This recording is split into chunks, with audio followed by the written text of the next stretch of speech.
Olá, tudo bom, pessoal? Quero dar boas-vindas a vocês a chegar nesse vídeo em que eu explico um pouco sobre o processo de desenvolvimento de um protótipo que está em andamento ainda.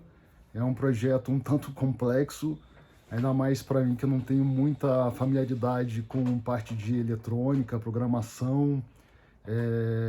Então, assim, a minha experiência maior era mais na parte artesanal, até mesmo com costura, como tem aqui atrás alguns exemplos.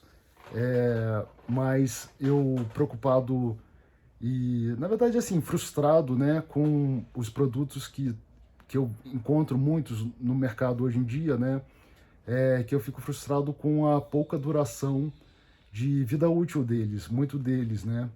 E eu percebo que muitas vezes isso se dá, às vezes por uma parte apenas do produto, que acaba a sua vida útil, mas o produto é feito de uma maneira que você não consegue abrir e trocar, fazer uma manutenção.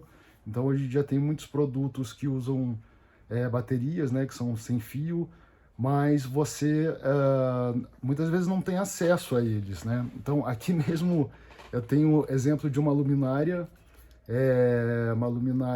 que também ela não tem, quer dizer, ela tem um carregamento por USB, ela tem uma bateria interna, imagino que é aqui, e ela tem um botão touch aqui, né, que você pode regular a intensidade da luz e também a temperatura, né, de luz mais para branca, um neutro ou amarelo. Eu acho ela ótima, eu gosto bastante dela.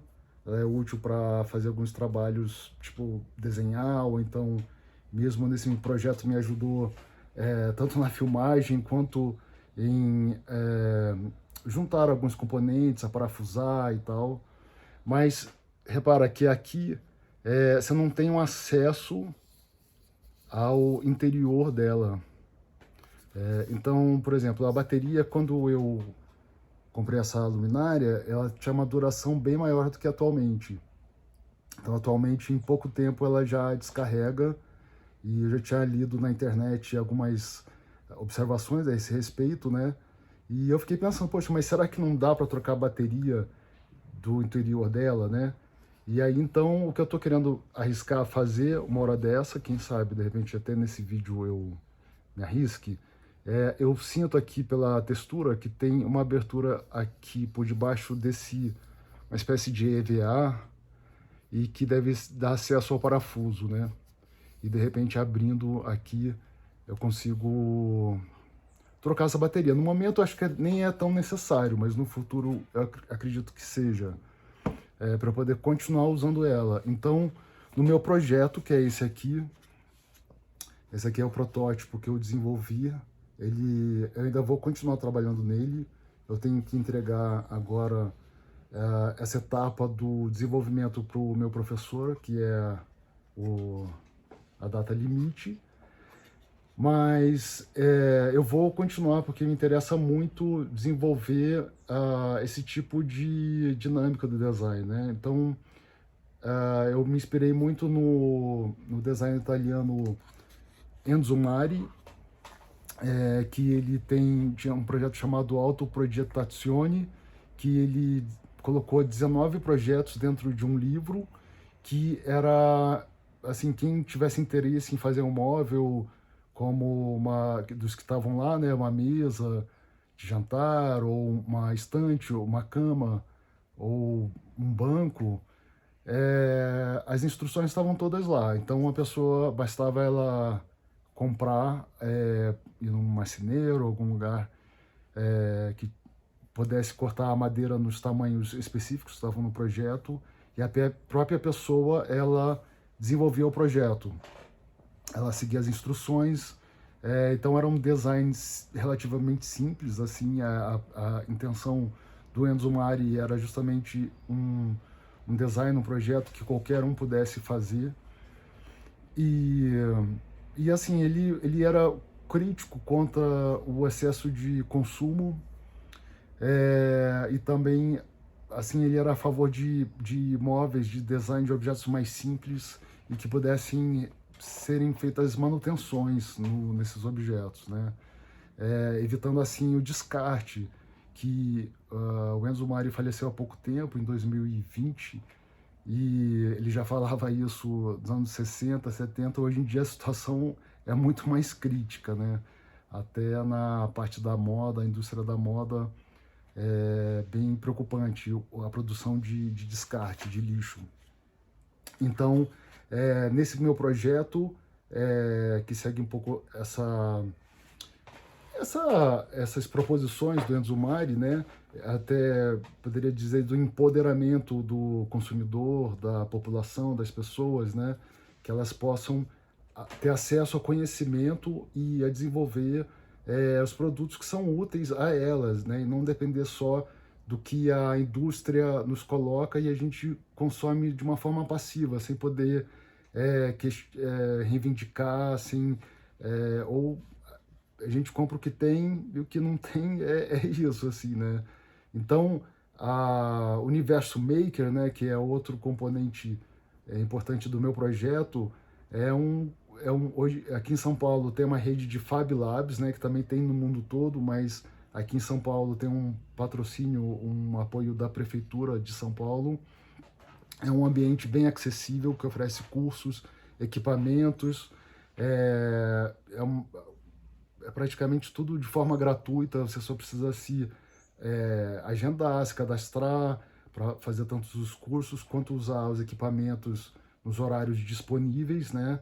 E eles usam muitos microcontroladores, que talvez o mais famoso deles é o Arduino, mas tem um Raspberry Pi, que eu ainda não conheço. Eu fui lá fazer uma oficina para aprender a usar o LED display, e o rapaz, o Rodrigo, o responsável pela oficina, ele me sugeriu também a placa ESP32, que é a mais recente, que ela também ajuda no Internet das Coisas. Então, você conectar seus produtos, objetos à internet e Bluetooth também. Então, assim, uma pré-exigência, um ponto que eu acho importante negociável no meu projeto é que ele possa ser aberto facilmente. Agora, aqui no momento, ainda não está totalmente solucionado esse problema. Isso aqui é uma abertura que eu acabei fazendo muito mal feita, né? Depois, com calma, eu vou refazer numa nova peça ou tentar reparar essa aqui, que seria para um interruptor de liga e desliga. Mas eu penso em colocar uma dobradiça em algum desses extremos, com um fecho, assim, né?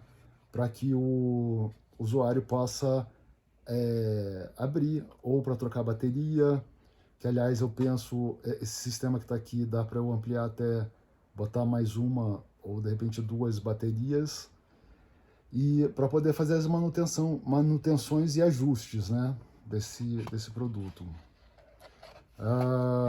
Bom, por falar em bateria, esse é um ponto que é muito importante, assim, que exige muita cautela, porque muito do que eu aprendi com esse projeto é que, assim, o que acontece, a energia solar, ela é muito, ela varia muito, assim, né, a intensidade dela, né, às vezes passa uma nuvem e já diminui a potência, a luminosidade que vai carregar esse sistema, às vezes de muitas variáveis, né, influenciam e variam a voltagem, né, o quanto que está produzindo de energia elétrica. E a bateria, ela precisa receber uma voltagem específica, não pode ser nem de mais nem de menos. Então, essa é a grande função dessa placa que eu mostrei aqui. Essa é uma placa super importante que cuida dessa parte toda. Então, ela também tem um processo que atua nesse sistema de carregamento que chama MPPT, e que ele otimiza o quanto de luminosidade, né, que está gerando a corrente elétrica, ela otimiza em alcançar a voltagem e a corrente elétrica que mais vai ser eficiente para a bateria, né? Então, nem todos os sistemas solares dispõem desse sistema, dessa metodologia MPPT. Vocês procurando na internet, vocês vão ver mais outros meios, não precisa ser só por essa placa. E, gente, eu acho que por enquanto é isso. Eu vou compartilhar com vocês algumas imagens que eu fiz do FabLab, também algumas etapas do processo de conexão dos componentes, também o processo de elaboração da parte externa desse produto, né? Aqui eu tenho essa saída USB-C, USB-A, para justamente poder conectar o celular, algum outro componente que seja necessário. Aqui tem dois knobs, dials, que por enquanto eles não estão conectados ao Arduino, ao sistema aqui. Eu vou precisar, assim, acrescentar o código para incluir essa funcionalidade. Mas eu quero também falar um pouco da escolha do material, né? Então eu escolhi esse material de madeira porque eu queria remeter, eu queria trazer uma sensação de coisa mais feita à mão, né, handmade, da cultura tanto maker quanto também às vezes chamada de do it yourself, né, também remetendo ao Enzo Mari mesmo, né, que também usou muita madeira, o compensado nesse caso, né.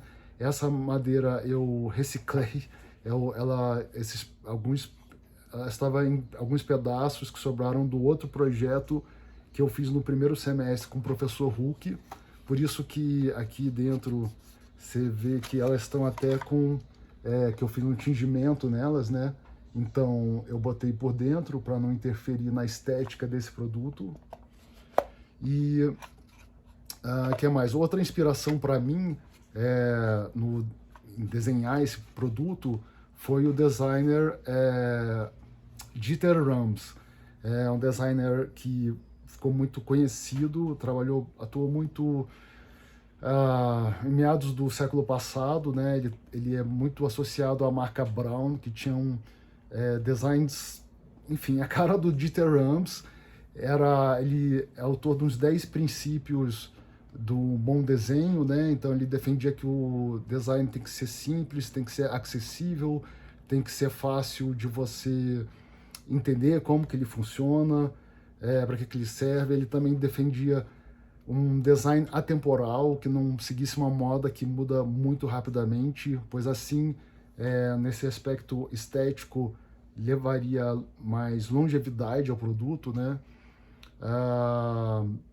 Então, assim, também foi uma inspiração para mim. Aqui ficou bem torto, assim, esses furos, né, que são uma saída de áudio. Então, assim, eu devido à pressa e correrias aí para executar esse projeto, não ficou muito bom. Mas da próxima vez eu vou fazer ele melhor. E eu tenho essa solução em muitos designs do Dieter Rams. Bom, estou falando aqui de áudio, né? Não falei para vocês ainda que além de eu ter me inspirado nessa questão de produtos que às vezes são mais inacessíveis para você fazer a manutenção, para você dar uma longevidade e tal, eu também me inspirei em alguns acontecimentos que tem tido recentemente. Então, por exemplo, no ano passado teve um apagão na internet, né?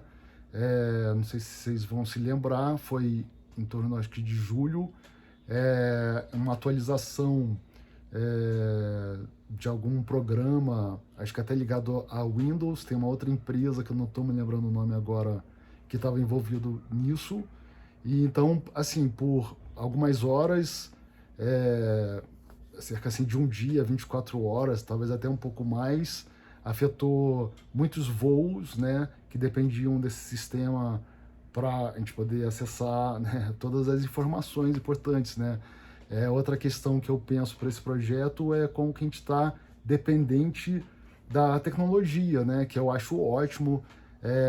Eu usei muito a inteligência artificial nesse meu projeto para poder auxiliar a refletir e afinar as conexões das referências que eu trouxe, como o Dieter Rams, o Enzo Mari, outros, Victor Papanek, autor de um livro também dos anos 60, 70, chamado Design para o Mundo Real. Também trouxe o Daniel Wall, que fala sobre, tem um livro chamado Design de Culturas Regenerativas, que ele defende que hoje em dia a questão ambiental é tão preocupante que já não basta mais você ser ecológico, você também precisa desenvolver produtos que ajudem o nosso meio ambiente a se recuperar. Então, e além disso, a IA também me ajudou a desenvolver os códigos, a programação, o sketch para rodar no Arduino e dar o funcionamento todo desse sistema, né? Então, mas o que acontece é que assim, a gente se acostuma muito facilmente, né, com essa tecnologia, né? Nossos smartphones a todo momento, automatizando coisas e traçando o melhor roteiro para a gente chegar no nosso destino, no nosso trabalho, em outro local que a gente desconheça. Mas e aí como é que a gente se vira quando há uma falha, há uma queda no sistema, né? Será que a gente consegue circular, andar pela cidade, resolver? Então, essa é um outro ponto que eu também estou me propondo a pensar, que eu pensei nesse projeto e pretendo continuar pensando sobre isso. Então, teve essa falha no ano passado, né? Que muitos voos foram cancelados, as pessoas ficaram com insegurança, muitas não conseguiam acessar suas contas de banco, enfim, assim, é uma questão a se pensar, de a gente ter sistemas alternativos para momentos de emergência. E esse ano mesmo houve um apagão, né? Assim, continental na Península Ibérica, que deixou a Espanha e Portugal sem luz durante também talvez um dia, cerca de um dia, e as pessoas não sabiam se a falta de luz era só no apartamento delas, se era no prédio, se era na rua, se tinha sido na cidade, até que elas descobriram que tinha sido no país inteiro, né? E aí foram se dando conta que então de repente não adiantava ir para o trabalho, porque lá também não ia ter luz. Também descobriram que o metrô foi interrompido porque não tinha luz, então teria que usar o ônibus, mas aí elas não sabiam mais qual linha que elas deveriam pegar, qual que servia para elas. A internet caiu também, então não tinha também uma dificuldade grande de buscar informações sobre esse apagão. E o que salvou foi o rádio, né? A rádio FM, a AM FM, que, né, ela é transmitida por ondas, não depende da internet. Então, quem se salvou nesse momento foi quem tinha um aparelho de rádio à mão, né? A pilha. Quer dizer, o celular não adianta, não serve porque depende da internet, né? Pelo menos na maioria dos casos dos telefones, smartphones. E então isso também, fazendo a oficina lá no Fab Lab, o Rodrigo também me falou de outras possibilidades que poderiam agregar esse meu projeto e a outros futuros. Então, é um sistema de rádio que chama LoRa, que representa, quer dizer, Long Range, são comunicações de longo alcance e de baixo consumo de energia, que elas usam uma frequência megahertz que permite esse tipo de comunicação. Então, o que acontece? Uma mensagem de áudio, essa rede megahertz não suporta, essa frequência megahertz não suporta, muito menos um vídeo, né? Então no máximo curtos textos assim de poucos caracteres, que se eu tendo um módulo desse LoRa, tem uma forma de comunicação chamada Mesh Statics, que está em desenvolvimento. Inclusive fica uma dica para os designers que curtem UX e UI. É um projeto assim experimental, então tem muitas pessoas aderindo, tanto para comunicação de pessoa a pessoa, como também para usar na internet das coisas. Então você pode ter um aparelho num sensor, quer dizer, um sensor num aparelho num determinado ponto que manda informações via sistema de rádio, né, para um aparelho que recebe essas informações. Então você pode saber, por exemplo, se um carregador solar está tendo um bom desempenho num outro local. E aí essa rede ela se forma por como uma malha, né? Então assim, por exemplo, eu tenho um módulo aqui que se conecta com outro que está com alguma proximidade minha, não pode ser tão distante, mas e aí essa já se conecta com outra e outra e outra. Então é assim que essas mensagens vão circulando, assim, né? E conseguem chegar a pontos bem distantes de onde essa mensagem se originou. Então, o que acontece? Esse projeto, né? Ele também, uma parte que eu considero legal dele é isso, é que ele provoca interesse, né, na gente ou algumas pessoas, né, em desenvolver, né, recursos que possam ser úteis para a gente. E como tem essa cultura maker, né, que é bem acessível, é bem colaborativa, né, então você tendo vontade de se desenvolver isso, você consegue, assim, né, pedindo ajuda online para outros integrantes, indo nos Fab Labs, né? E assim a gente vai se empoderando e dependendo menos das grandes empresas, grandes corporações que às vezes, por conta às vezes uma visão de que o cliente não tem outra alternativa a não ser comprar deles, então eles também acabam fazendo produtos que interessam só a eles, muitas vezes interesse financeiro, de lucro da empresa, né?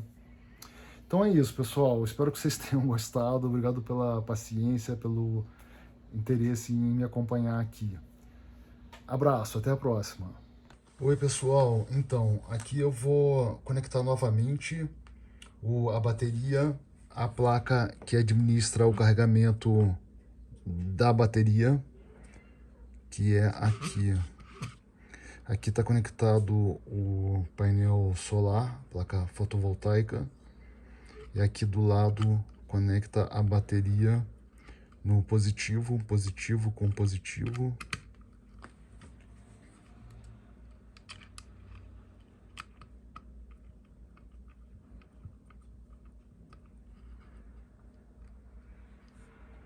E aí vocês vão poder ver que quando eu ligar agora o fio negativo, vai acionar, vai acender aqui as indicações que a placa já está recebendo essa corrente elétrica.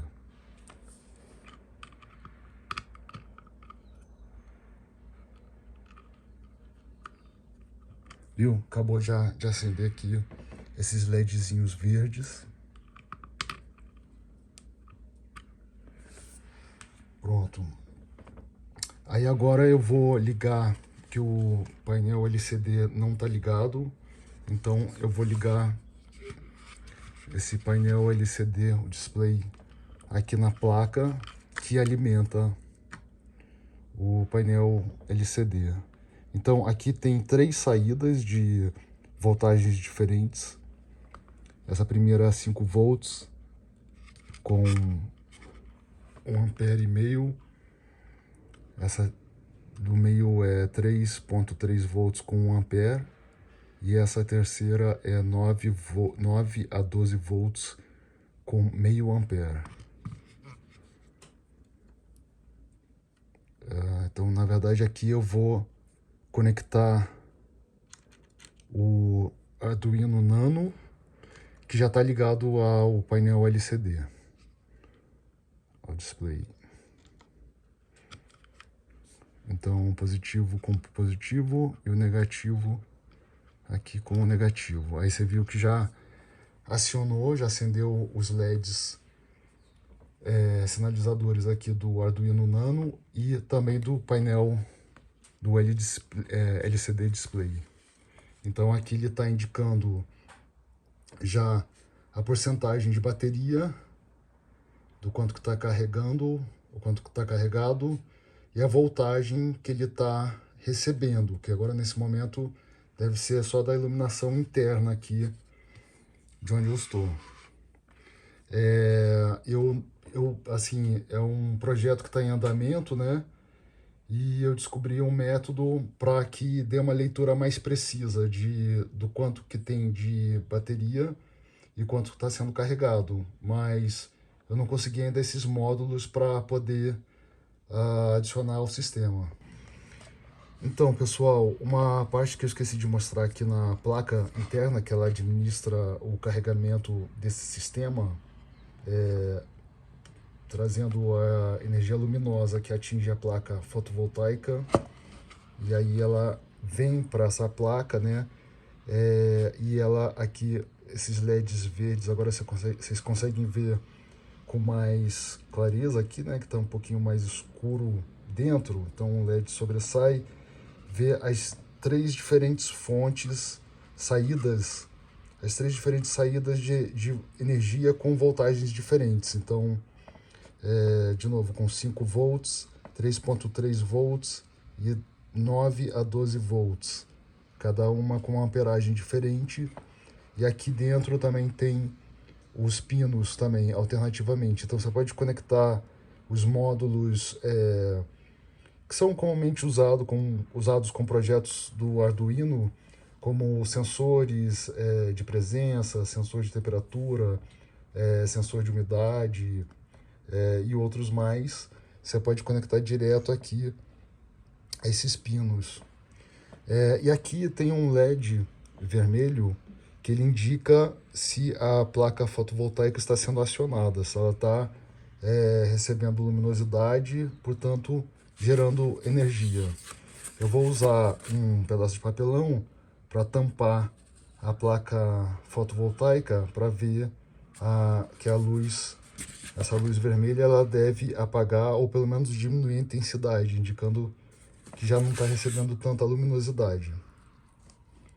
Então você vê que agora ela apagou e conforme eu vou movendo o papelão, ela volta a acender. Vou ajustar aqui um pouco o enquadramento, que não deu para vocês verem o papelão, né? Mas então, aqui está a luz vermelha que indica o carregamento, a recepção luminosa aqui na placa fotovoltaica. Então o papelão, eu vou bloquear essa luminosidade. Então você vê que ela logo responde apagando ou mesmo diminuindo a intensidade, né? Você vê que aqui um pouco do papelão ela diminui a intensidade ou então ela aumenta bastante. Bom, então é isso.